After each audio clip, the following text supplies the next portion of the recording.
E aí galera, beleza?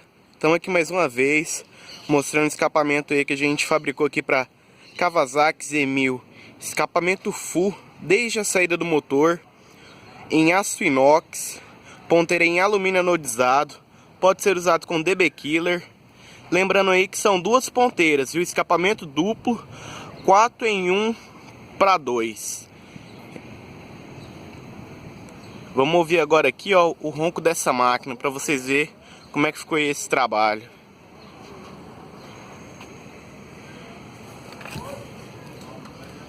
Lembrando também que pode ser usado com coletor.